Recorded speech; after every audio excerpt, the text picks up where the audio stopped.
Ya, ahora voy a hablar a la cámara después de un año. Qué bonito, hace un año.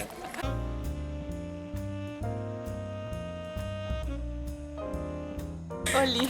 Hey, ¿cómo están amigos? Nos han extrañado. Sí, ha pasado un año desde la última vez que nos vimos. Cierra, cierra. Y bueno, yo les voy a decir. Es viernes y por primera vez en la historia no vamos a salir un viernes. Sí, acá está. Lo más importante. Sin esto no salimos, men. ¿Quién era la encargada de la iluminación? Andrea. Que era asistente, ¿verdad? De la nada mi iPhone se abre acá.